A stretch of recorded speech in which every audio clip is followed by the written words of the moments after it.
अच्छा बेटा, याद करो कि जब हम लोग इस क्वेश्चंस को पहले कर रहे थे तो हमने आपको इसको एक मेथड से सॉल्व करके दिखाया था, और क्या कहा था, और कहा था कि इसका दूसरा मेथड भी हो सकता है ना। और उस मेथड को अप्लाई करने के लिए एक छोटा सा हिंट भी दिया था। और क्या किया था हमने, और हमने आपको बताया था कि आप जाओगे घर पे और इसी क्वेश्चन को दूसरे मेथड से सॉल्व करके हमको दिखाओगे, चाहे आपका आंसर सही हो चाहे आपका आंसर गलत हो, दोनों ही केस में आपको दिखाना था, है ना। सही बात है। तो किसी ने तो दिखाया नहीं। समय बहुत कीमती है आप लोगों का।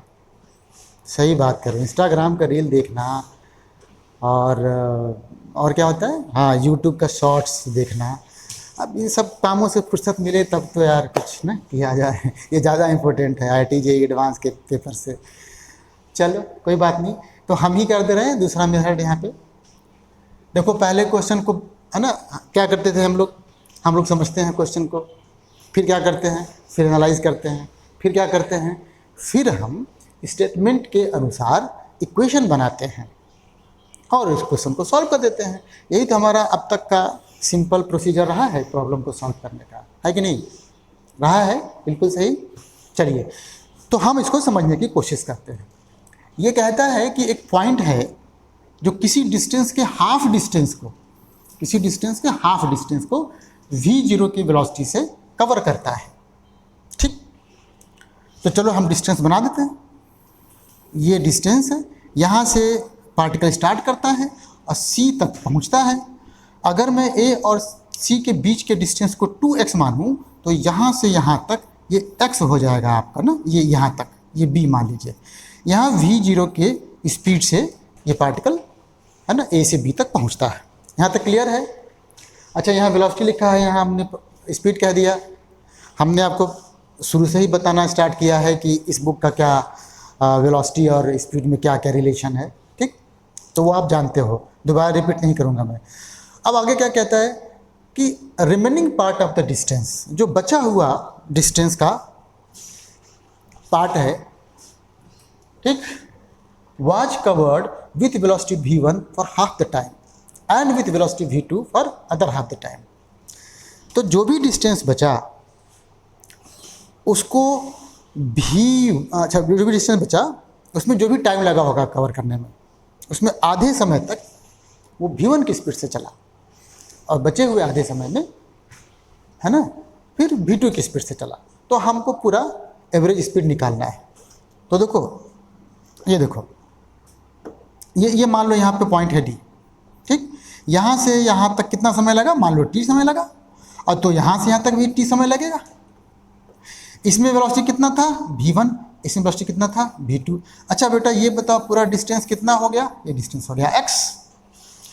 अब देखो हम क्या करने वाले हैं, हम ये करने वाले हैं कि ये जो B से लेकर C तक का जो मोशन है उसको हम सिंप्लीफाई करेंगे। देखिए कैसे करते हैं, मैं B से लेकर C तक के बीच का एवरेज स्पीड निकालने जा रहा हूँ, है ना। आप लोगों ने SC वर्मा के क्वेश्चंस सबने सॉल्व किए हैं, उसमें आपको ये क्वेश्चंस दे रखा है, अगर आप ध्यान दें तो। ठीक, क्या है यहाँ पर, दोबारा से देखो, यहाँ हम बना दिए, ये है B, ये है D और ये है C। इसमें v1 की स्पीड से चल रहा है हमारा पार्टिकल t समय तक, और इसमें v2 की स्पीड से चल रहा है वही t समय तक। तो बेटा B से C तक जो एवरेज वेलोसिटी आएगा वो कितना आ जाएगा, एवरेज वेलोसिटी हो जाएगा टोटल डिस्टेंस।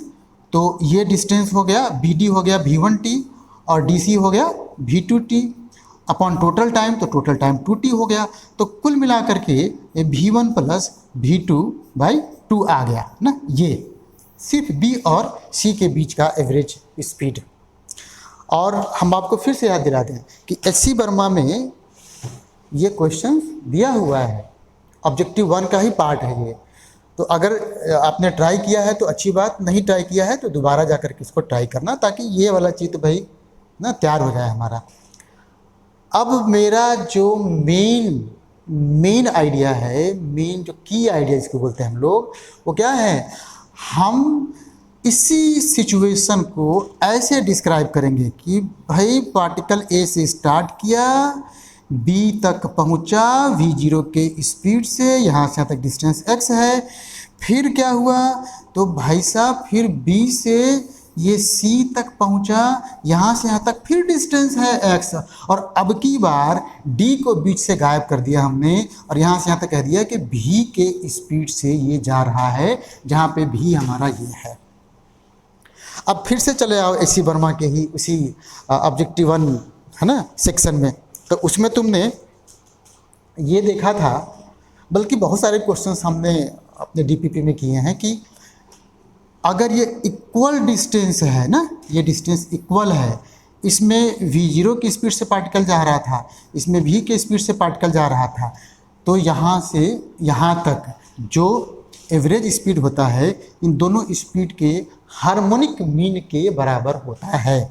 तो आप क्या लिखोगे, 2/v एवरेज जो निकालना है आपको, यही v एवरेज निकालना था, equals to 1/v0 plus 1/v। जरा देखो 2/v एवरेज तुम्हारा आ गया, और 1/v0 तो था ही, और ये वहाँ क्या हो गया, ये v की वैल्यू रखोगे तो हो जाएगा 2/v1 प्लस v2।